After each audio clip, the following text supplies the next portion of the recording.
Amen. So, today is our what? Ayun. Today is our Commitment Sunday. Say that with me, commitment. Ayan. Sino po dito hindi masyadong mahilig sa commitment? Hindi po relationship yung sinasabi ko dito. No? But I know as people of God, we should learn the value of that word commitment. Because when we surrendered our lives to Jesus, from that very day up until dapat po talagang committed followers tayo ng Panginoon. Amen. And Commitment Sunday is a time where we gather, no, as one family and with faith para po ipag-pray natin to prayerfully, what do you call this? This is a time na tayo po pinapanalangin natin yung specific amount na ibibigay po natin sa ating Heart for the House. Who among you here have received a commitment card upon entering? Can you wave those cards right now? Come on. Yan, pakitaas po. Mamaya po kung wala po kayo and you want to join the our Heart for the House, ilalagay lang po natin mamaya dyan yung name natin, details sa likod, even the amount that we are praying for na ibibigay po natin sa November 19. Hindi po mamaya. Yung idadrop lang po natin yung mga pledge cards natin. Okay. So, di po namin kayo binibigla. Ay, kala ko pa naman. Hindi po.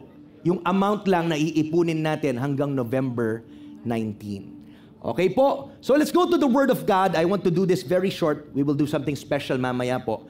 Let's remain standing and let's open our Bibles to Hebrews chapter 11, verse 1. Very, very, very familiar verse.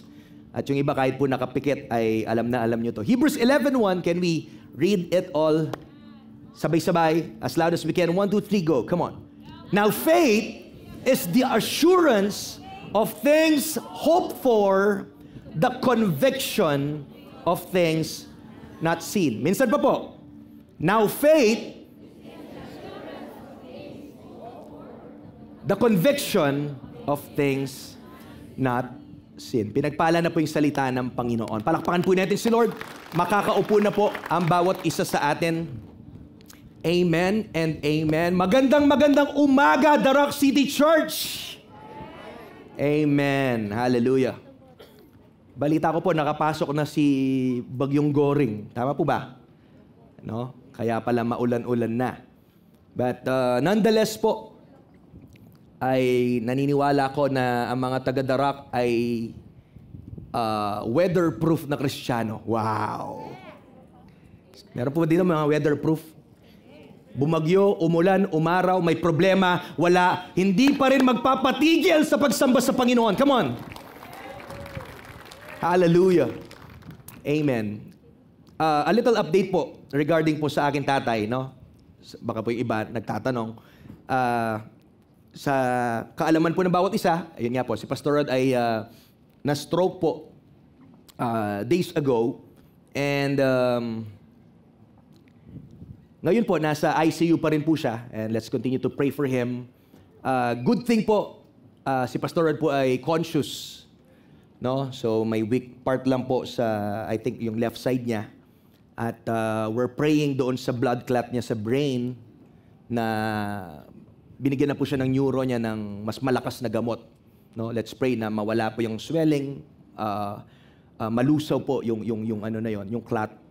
At sa lalong madaling panahon ay makalabas po siya ng ICU.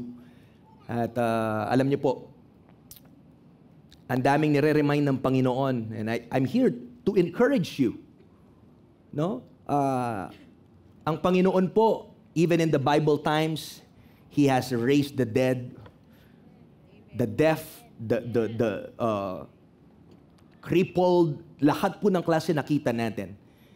At nung nangyari po yun kay Pastor Rod, the Lord is reminding me sa mga stories na ginawa niya in the Bible.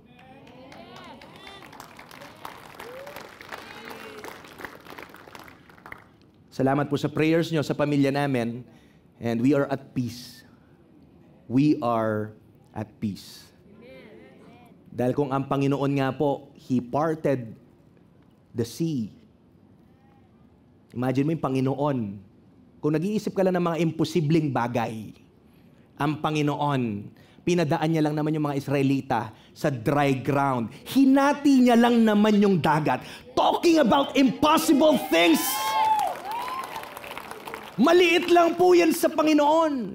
Ano pa yung blood clot? Ano pa yung mga yan? Maliit na bagay kay Lord. Kaya po gusto ko kayong i-encourage. I don't know ano po yung pinagpe-pray nyo. Hindi ko po alam kung ano yung dala-dala nyo right now. Maybe yung iba sa atin malungkot, nasasaktan, hindi ko po alam. Yung Panginoon po sure, concerned siya sa bawat isa sa atin. At kagaya po ng kinanta natin, He is more than able. Palakpakan po natin yung Panginoon. He is able. So balik po tayo dito sa word natin. Hebrews 11:1, now faith is the assurance of things hoped for, the conviction of things not seen. Yung word po doon, the word conviction, come on, say conviction. No, yung meaning po ng word na conviction is elegkos.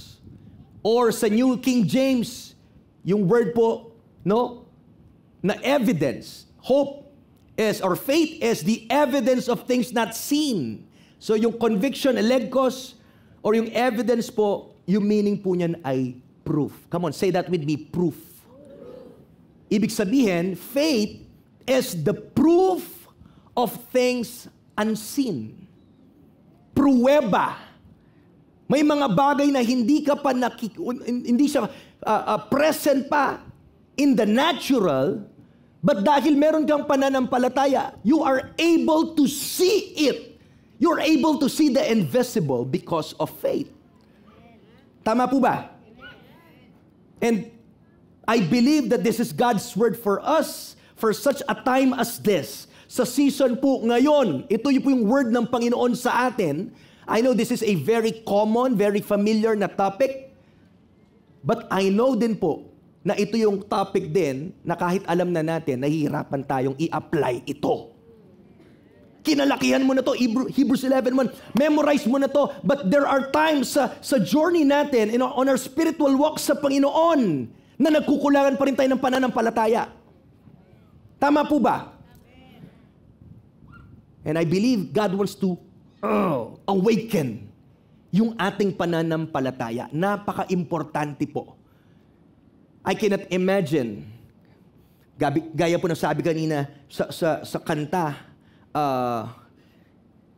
kung lahat daw po tayo dito, with all the faith in the room, what the Lord can do.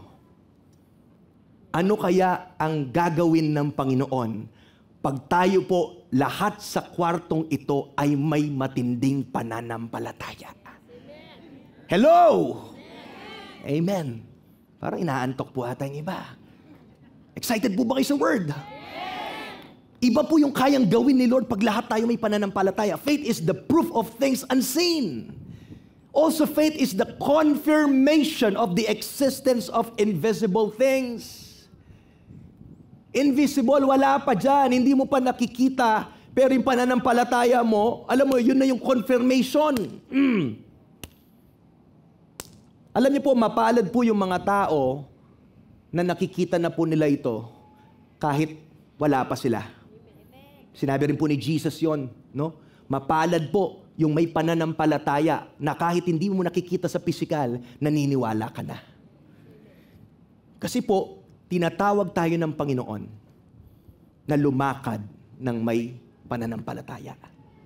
Lumakad, to walk by faith. Yes, we cannot see the invisible things of God, but by faith we can see the invisible. Alam niyo po, but when you can envision something and it becomes so real to you that you are seeing things that are not there, it's a sure sign that there is something you see on the inside that comes from God. Yung iba po, they use the word, yung vision. May pangitain po tayo. Tama po ba? Mamaya po, isi-share ko po kung ano yung vision natin sa Heart for the House ngayong taon. At explain ko rin po, kaya na inuna ko po tong word natin, kasi kailangan mo nang magising yung puso natin. Sanay kasi yung tao, we are so used to walk by sight. Hello? Hello? Sanay yung tao lumakad by sight. Kung anong nakikita, doon tayo nagre-respond. Nagre-react tayo doon sa nakikita. Nakikita mo, wala nang laman yung bigasan mo. Ayan na. Nakikita mo, na yan dyan na yung disconnection notice mo. But tinawag tayo ng Panginoon to walk by faith. Even may nakikita ka in the natural, meron pong sa loob-loob mo na sumisigaw at naniniwala in the spiritual. That God will do it, that God will provide, that God is able. Tama po ba? Alam niyo po, wag niyong kakalimutan, yung pagpunta po natin dito sa SM ay produkto po ng ating pananampalataya. Don't ever forget that. Kayo po na nakaupo dyan, ito po ay produkto ng faith ng ating pamilya. Palakpakan nga po natin yung Panginoon. Sige po, lakasan po natin yung palakpak na yan. What we're seeing now is a byproduct of faith. Because if we will just, walk doon sa sight natin, di man po tayo makakalabas ng gandao. I'm telling you. But because God said so, dahil sinabi ng Panginoon, kaya tayo sumunod. At napaka-importante po na sumusunod tayo sa sinasabi ng Panginoon. So if we can get excited, church, about the invisible, it is a sign that we can do the impossible. I'm challenging you, church. Kaya nyo po bang isiksik sa kokote nyo? Kaya nyo bang ma-imagine yung mga great things na gagawin ng Panginoon sa church? I'm telling you, I'm asking you, can you imagine those things sa utak nyo? Because if you can imagine that, then it's a good sign that we can do the impossible sa tulong po ng Panginoon. Faith is not just merely, alam niyo po yon, positivity. No. But I'm talking about faith that enables you to see things than what others see. Yung iba nakikita nila imposibleng bagay. Pero pag may faith ka, iba yung nakikita mo. I want to focus on this one phrase that faith sees the invisible, believes the unbelievable, and receives the impossible. Can we read that all together? 1, 2, 3, go. Faith sees the invisible, believes the unbelievable, and receives the impossible. Minsan pa po. Faith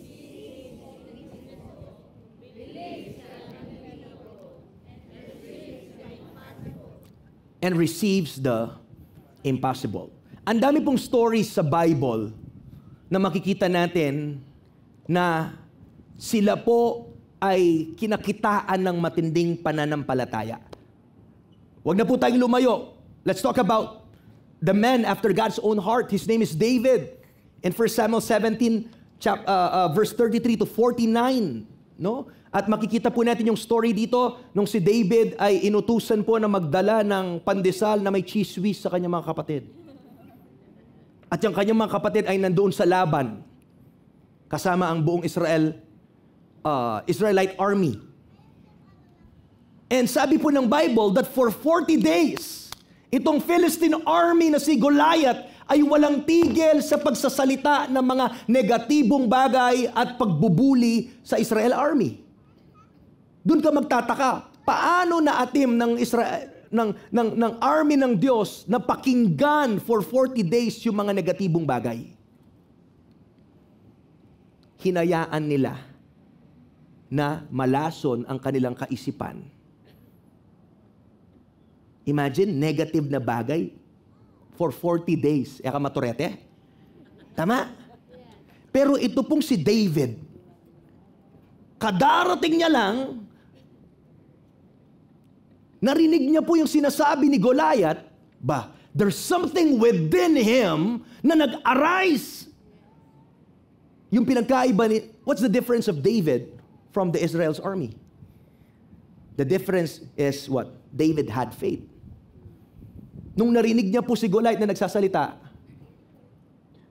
kahit maliit lang po yun, dahil matapang to na warrior, pinapatay niya lang naman po yung mga leon at mga oso sa bare hands niya pag may sumasalakay sa mga binabantayan niyang tupa. That's why when he heard yung mga sinasabi ni Goliath, sabi niya, sino tong supot na ito na hinahamak ang army ng Diyos? And we know the story. Sinong mag-iisip na sa isang pebble, sa isang bato, mapapatumba yung higanteng yon? Is there something special with the stone, with the pebble?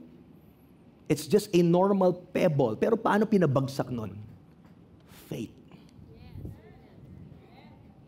God loves to use small things for His glory. Diyan magaling yung Panginoon.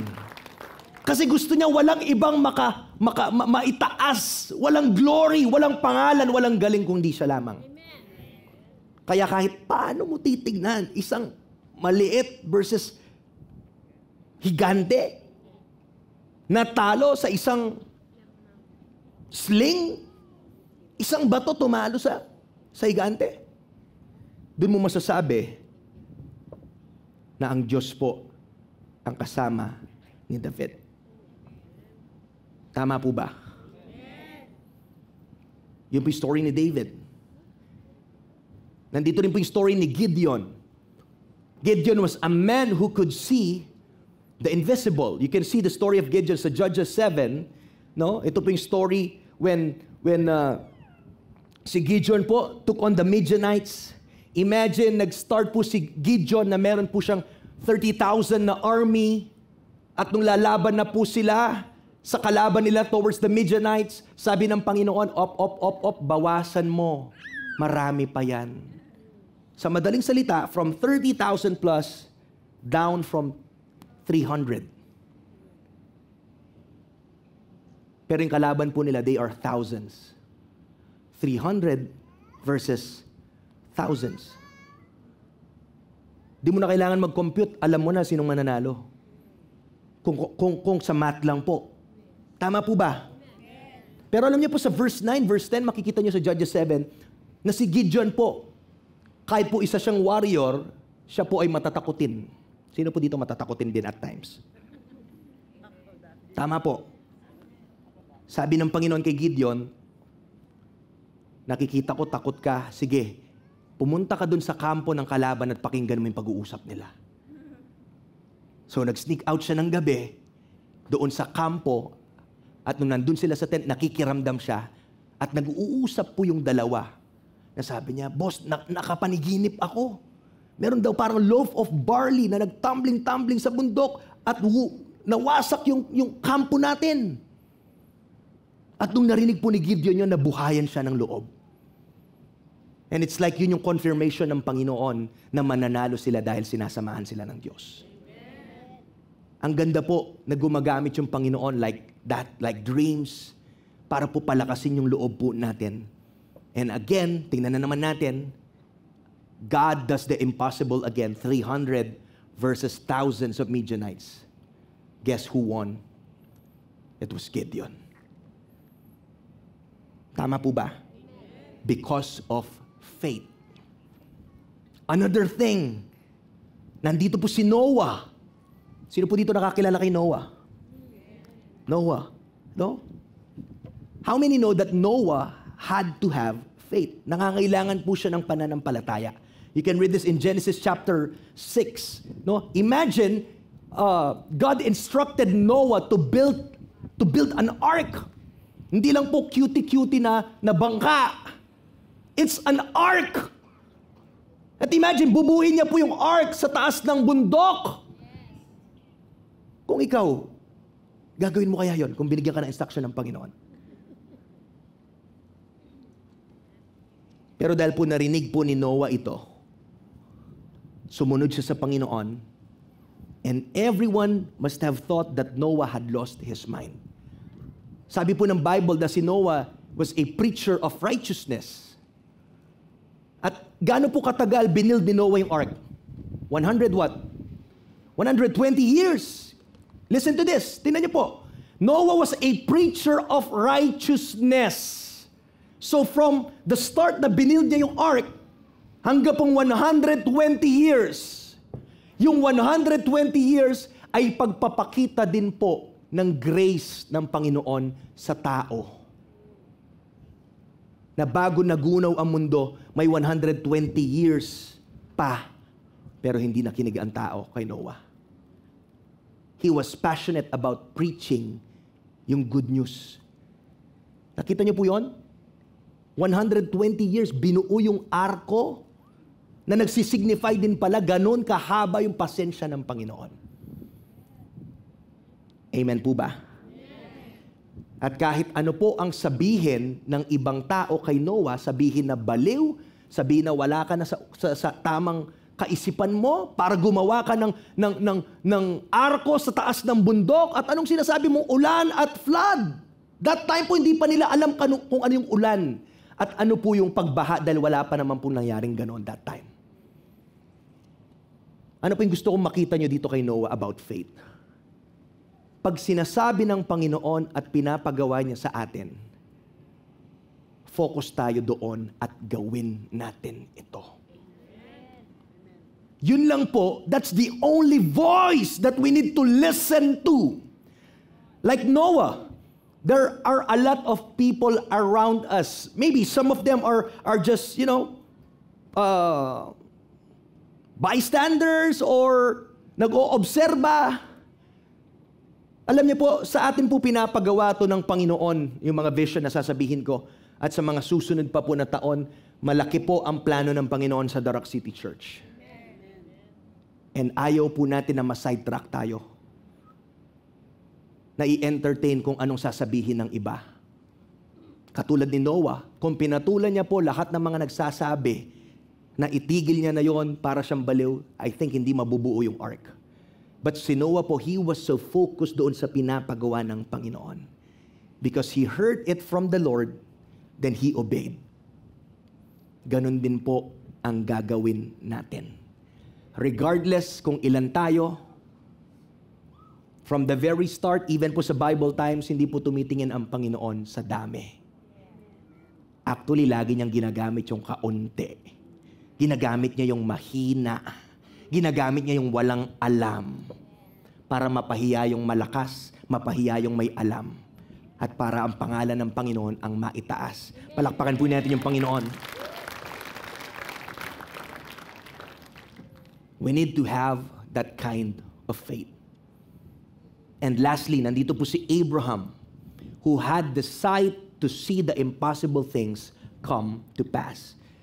We can see it in Genesis chapter 22, verses 1 to 2, nang sinabi po ng Panginoon, He instructed Abraham to offer his son Isaac. Sino po dito may mga anak? Taas kamay. Ano pong gagawin niyo pag sinabi ng Panginoon, o i-offer mo yung anak mo? At yung nung sinabi ng Diyos na offer, hindi niya sinabi, pa-dedicate mo yung anak mo. Hindi ganon. Hindi child dedication sinasabi ng Panginoon. Dahil in the Old Testament, yung pag-offer po nila ay burnt offering. Susunugin mo ito. So kung tayo po kaya yun, anong response natin sa Panginoon? Naniniwala po ako, normal lang na tao si Abraham. I think at first, siya din po ay nag-aalinlangan na i-offer niya yung kanyang anak sa Panginoon. Alam niyo po, nung time ni Abraham, hindi pa po naririnig or wala pa pong resurrection from the dead. But, yung faith, tinan niyo po, ganito katindi yung faith ni Abraham.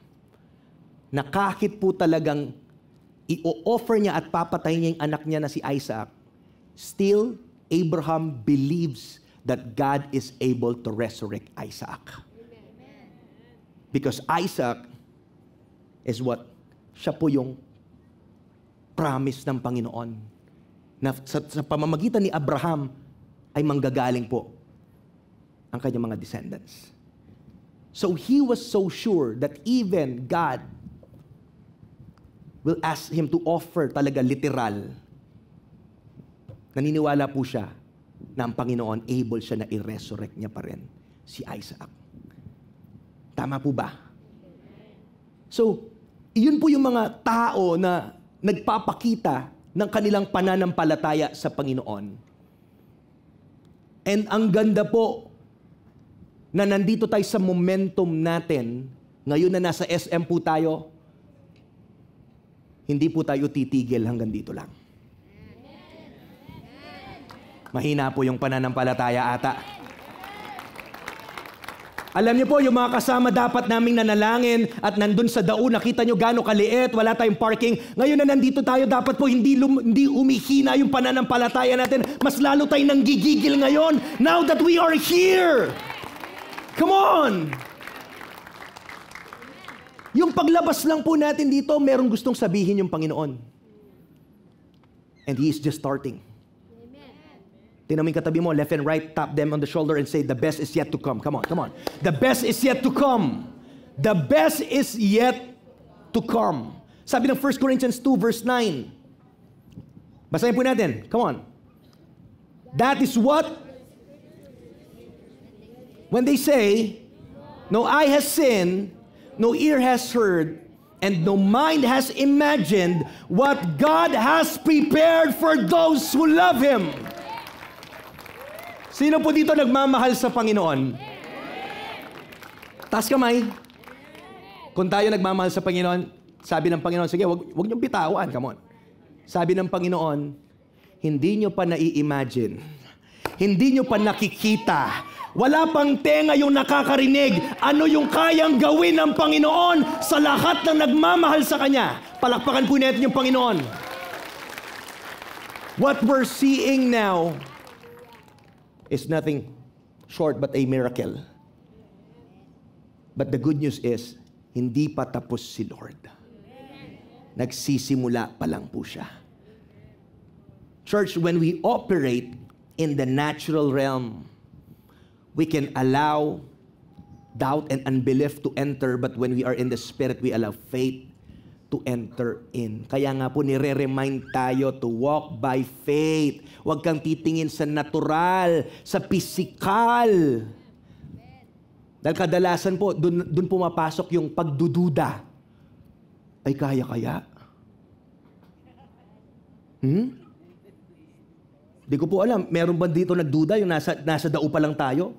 SM ka, no? Alam niyo po, listen, testimony po.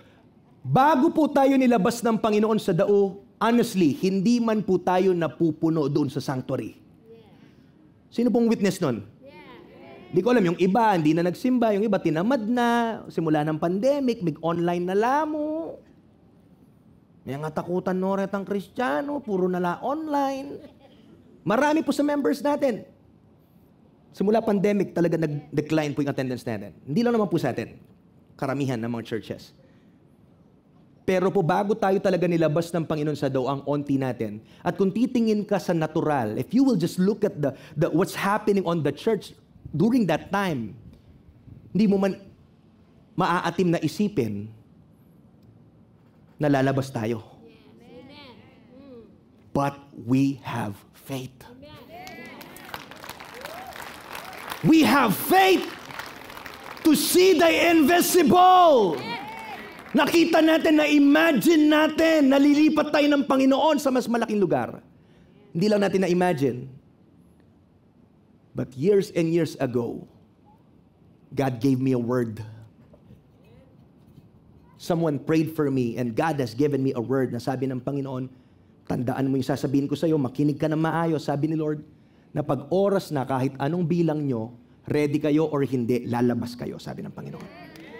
And I was reminded of that promise 5, 7, 8 years ago. Yun po yung binigay ng Panginoon.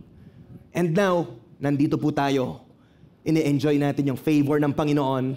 Hindi dahil able tayong magbayad ng renta nito, hindi dahil kaya natin, but dahil mabuti yung Panginoon at tapat siya. And His hand ay nandito po. Tama po ba? Alam niyo po, as I end, faith is simply Huwag na natin palabok pa. Faith is simply believing. Period. Yung faith, walang but.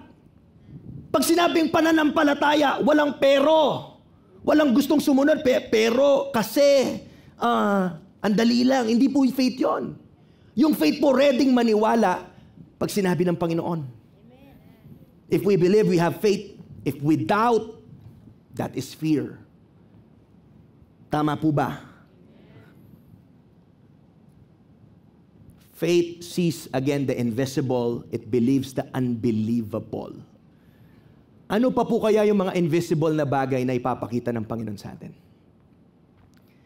Ano pa po kaya yung mga hindi kapani-paniwala na bagay na ibibigay ng Panginoon sa atin?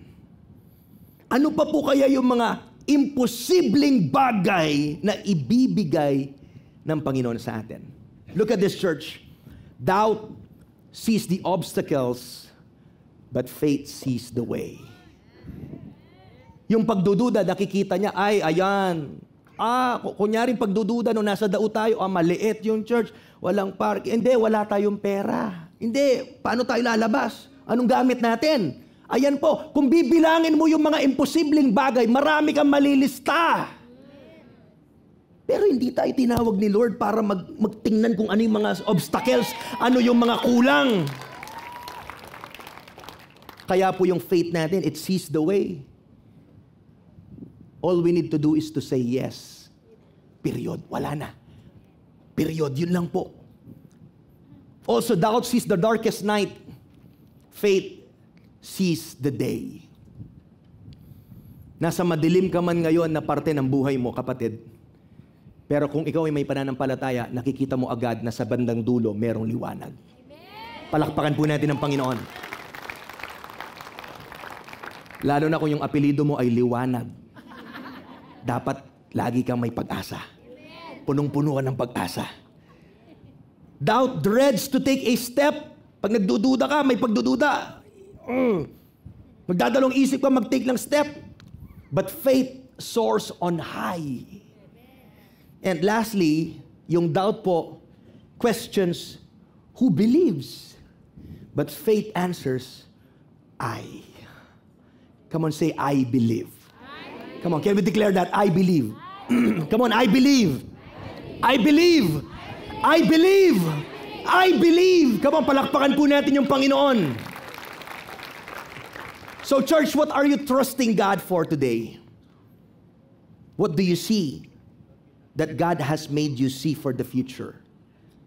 Ano po kayang klaseng The Rock City Church ang pinapakita ng Panginoon sa atin sa susunod na taon?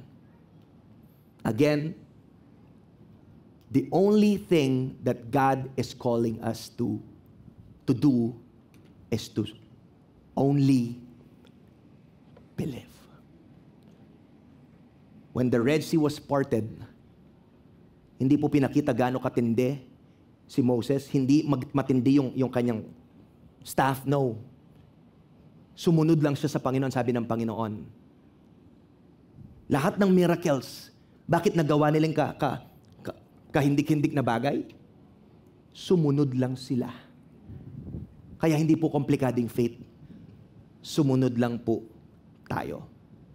Tingnan mo yung katabi mo, sabihin mo, sunod tayo. I will end. Now, I'm excited to announce the vision for Heart for the House 2023. How many are excited to hear it? Ilan po dito pumapalakpak, may pananampalataya, and they are willing to support the vision that God has laid sa The Rock City Church. First po na vision po natin is, I think, hanggang pong for the coming, or for next year. Sige, per year muna po tayo. No? Para po maintindihan nyo. Ang Diyos yung nag-instruct sa atin na lumabas. At siya rin magsasabi sa atin pag aalis na tayo ng SM. But, for next year, I believe po, we will still be here, no? Sa cinema, dito pa rin po sa SM. And it's our vision po to raise, number one, for our vision, we will raise 1 million for our rental po sa buong taon. Palakpakan po natin yung Panginoon. Alam niyo po, kailangan natin magtulungan. Magtulungan po tayo sa pinapagawa ng Panginoon. Yung pagstay po natin dito hindi po libre. And sa laki po ng ating gastos, honestly, hindi po sapat yung pumapasok natin monthly kung isasama mo po yung rental ng cinema. We are blessed. There are some people po. Kaya nga po sa offering nyo, sa tithes and offerings nyo, merong cinema rental po doon. Tumulong po kayo. Alam niyo po, mula January 15 hanggang po ngayon, may mga specific na tao na nagpe-pledge po para po sa mga rental natin every month. Palakpakan po natin. Sino man po yung mga taong yan? Hindi ko po tatawagin yung mga names. Yung Panginoon lang po yung may alam sino kayo. Pagpalain po kayo ng Panginoon. Kaya po, suportahan po natin yung pinapagawa ng Panginoon. That's number one. We will be raising 1 million for our cinema rental. Second, sino pong excited pa sa pangalawa?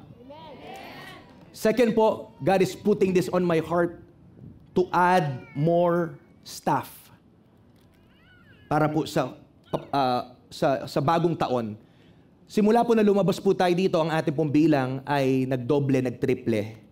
At ang dami pong trabaho na kailangan gawin. At nakita ko po na hindi sapat yung staff natin para po trabahuhin lahat ng dapat gawin. So I am praying to the Lord ng 2 hanggang maximum 3 pong staff na i-hire po natin sa The Rock City Church. And also po, to support yung mga existing staff natin. So yung pangalawa po nating vision is we will be raising another 1 million sa church staffing budget po natin. Okay po. Para hindi po kayo masaya doon. Lahat po ng ginagawa natin dito mula program, activities, set up dito, may mga staff at volunteers po tayo. Palakpakan po natin mga serve team natin.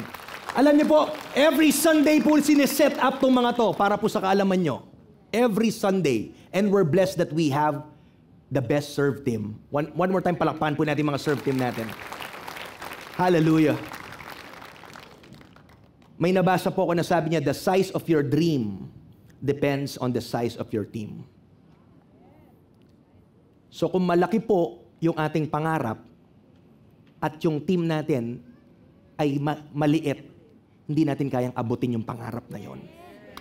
Kaya po natin dinadagdagan yung staff natin para po maabot natin yung maging realidad anuman po yung pangarap na yon na binibigay ng Panginoon.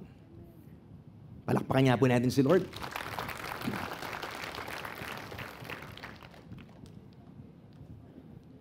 Sana po wala pa ako narinig nagdududa, 2 million na. Wapin, maragul na. Masyado maragul na. 4 po to. Church staffing budget. Pangatlo po. Ready na po ba kayo? Bibili na po natin yung SM. Hallelujah. Pinapaginigising ko lang po kayo. Baka marinig ni SM. Sorry po, magre-renta pa rin po kami dito. Pangatlo po, matagal na po namin itong pinagpipray. At I can feel that in my heart, sabi ng Panginoon, this is the best time to do it. So pangatlo, we are praying to buy a church vehicle. And we are praying po. Alam ko may picture dyan. We're praying itong Isuzu Travis, na ayan, actually may The Rock City Church na po yan. Sa vision, i-withdraw na lang natin yan. Hallelujah. Para mahina pa rin yung palakpak. Parang, amen. So that's 1.1 na idadagdag po natin. Ito po yung magagamit natin. Ngayon po kasi, iba po sa gamit natin. Galing sa DAU, wala po tayong sariling sasakyan. Blessed po tayo, may mga members po tayo nagpapahiram ng mga sasakyan nila pang hakot. Palakpakan po natin yung mga members natin yon. But I think right now that our family is growing bigger, we need a church vehicle. Alam niyo po ba, yung mga volunteers din natin, leaders natin, we are sending them to conferences, workshops, leadership trainings, at magagamit po itong sasakyan, even saan man po, at paghakot ng mga gamit, ano man po, Even po sa young people, meron mga sinusundo sa youth gig sa Madapdap. So I think kung may sasakyan tayo, mas marami po yung masasakay niyan at mas maraming tao at kaluluwa pa po yung pwede nating madala dito. Palakpakan po natin yung Panginoon.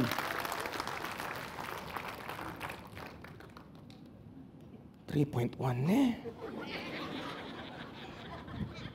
Kaya-kaya natin.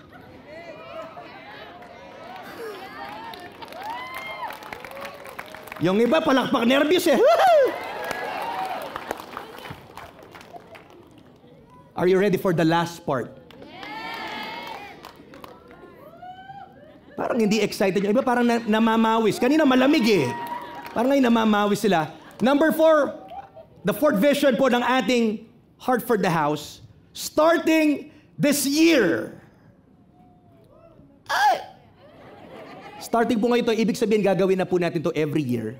Magtatanim na po tayo every year starting this year. Starting this year, we are praying by faith na magsusow po tayo ng 2 million for our church lot. Come on! Come on! Initial pa lang po yan. Wala po tayong planong magtagal sa SM Cinema na magrenta lang. Baka sabihin nyo, Pastor, sa akin yung pera. Gets ko po kayo. Hanggat po, dinadala tayo ng Panginoon dito, kaya po ngayong taon, magre-raise tayo ng 2 milyon so that po meron tayong nakakip na pera para sa lote.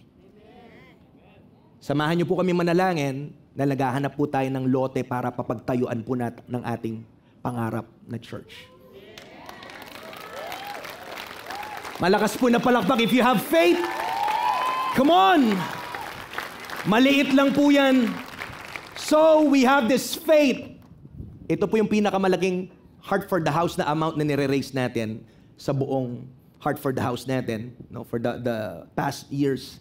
Yung total amount po na i-raise natin is 5.1 million.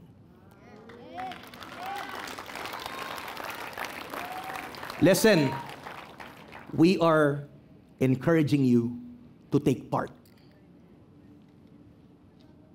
If you call this place your home,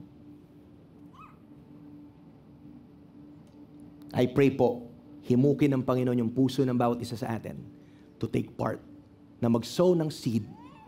God is only asking us to believe. And also, syempre, kung may faith ka, merong action yan. Taniman natin, hindi lang yan pinapalakpak. Amen! Hindi lang po ganon, but God is asking us. We will do our part. At tayo din po makikinabang sa vision na yan. Lahat po tayo tatayo right now. Sabi po ni Hudson Taylor, as I end, there are 3 stages to every great work of God. First, it is impossible. Then it is difficult, then it is done. Sa una mukhang imposible, pangalawa parang mahirap na lang daw, pangatlo tapos na, nagawa na.